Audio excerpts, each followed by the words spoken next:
dia, turma do 9º ano, professora Lani falando. Espero que estejam todos bem. O nosso tema hoje é a Revolução Bolchevique, parte 2. A Revolução de Fevereiro de 1917 e o fim do regime czarista. A participação russa na Primeira Guerra Mundial aumentou a insatisfação popular. Ao mobilizar cerca de 15 milhões de homens, o conflito acentuou as contradições de classe. Armas, munições, uniformes e até mesmo alimentação para os soldados eram escassas. Diante das seguidas derrotas nos campos de batalha, as críticas à participação da Rússia na guerra se tornaram mais contundentes. A oposição à participação se fez presente na Duma e nas greves de operários. O papel da mulher na Revolução. Devido à diferença de calendário ocidental gregoriano e oriental juliano, o Dia Internacional da Mulher, 8 de março, cai para os russos no dia 23 de fevereiro. Essa data, introduzida pelo movimento feminista e socialista, foi comemorada pelas tecelãs e pelos operários da fábrica Putilov. Em Petrogrado, numa manifestação grevista no ano de 1917. O motivo imediato da greve foi a falta do pão. Essa foi a faísca que incendiou a sociedade na Rússia. Ainda hoje, o Dia Internacional da Mulher é feriado na Rússia. Na época, o movimento feminista que buscava, entre outras coisas, realizar as ideias de igualdade econômica, civil e de direito para as mulheres em relações aos homens, foi uma onda revolucionária e modernizadora que recebeu apoio na Revolução Socialista. Militantes feministas e socialistas como Alexandra, uma das fundadoras do POSDR, buscavam na ideia da revolução, entre outras coisas, uma forma de ampliar os horizontes para o trabalho feminino. A primeira fase revolucionária. O movimento grevista das mulheres na fábrica de Putilov se propagou para outros bairros da capital, transformando-se em uma greve geral que reuniu no primeiro dia 90 mil trabalhadores. No dia seguinte, cerca da metade dos operários de Petrogrado, antiga Petersburgo, estava em greve e o movimento ganhou novas adesões. No dia 24 de fevereiro de 1917, de acordo com o calendário juliano, a greve geral e a cidade ficou paralisada. Os meios de transporte coletivo, bondes, trem, não saíram das estações. Lojas, fábricas, repartições e escolas foram fechadas. No dia 27 de fevereiro, vários regimentos reuniram seus operários, desencadeando uma onda de protesto. Edifícios públicos foram incendiados, as estações de trem, as pontes sobre o rio Neva, entre os bairros e o centro da cidade, telégrafo, os correios foram ocupados. Algumas autoridades do governo fugiram, outras foram detidas. O movimento revolucionário propagou-se para algumas regiões da Rússia. As autoridades imperiais foram aos poucos substituídas pelos sovietes em várias cidades como Moscou, Kiev e Minsk. Ao mesmo tempo, o exército reconheceu a impossibilidade de manter o regime czarista. O César Nicolau II foi detido no dia 28 de fevereiro, informado que não contava com nenhum apoio militar. Abdicou no dia 2 de março. Em 5 dias, derrubou-se a dinastia Romanov, que governou o país por mais de 300 anos. O governo provisório e o duplo poder. Com a abdicação de César, chegou ao fim a monarquia da Rússia. O novo governo provisório estabeleceu uma república liberal burguesa de acordo com os interesses dos deputados da Duma.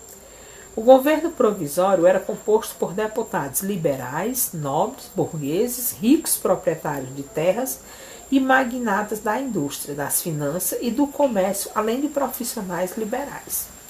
Ao mesmo tempo, os sovietes renasceram constituindo instituições de controle de vigilância do governo. Admite-se assim a existência de um duplo poder. Entre fevereiro e outubro de 1917, as decisões do governo provisório, exceto a libertação dos presos políticos, contraíram os interesses dos soviéticos e contribuíram para a perda do apoio popular. A Revolução de Outubro. A partir de abril, o processo histórico decorrente transformou 1917 no Ano Vermelho. Esse processo foi o resultado de um conjunto de manifestações populares que, de crise em crise, enfraqueceram o governo provisório. Ao estabelecer que a Rússia deveria manter seus compromissos com os aliados, permanecer na Primeira Guerra Mundial até a vitória final, o governo provisório entrou em confronto com os sovietes, com o proletariado e com os soldados e marinheiros.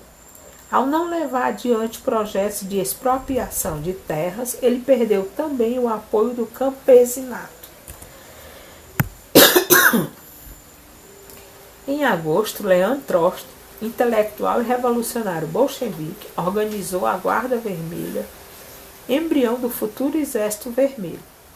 Formada por militares profissionais, todos bolcheviques, a Guarda Vermelha desempenhou papel fundamental nos acontecimentos da Revolução de Outubro.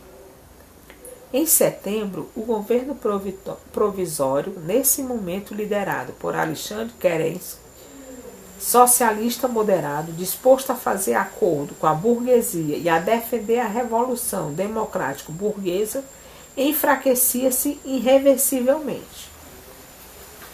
A Revolução de Outubro de 1917 foi cuidadosamente planejada. Lenin justificava a urgência da Revolução pelo temor de que o governo provisório e os comandantes militares encaminhassem uma rendição aos alemães considerado pelas elites russas um mal menor.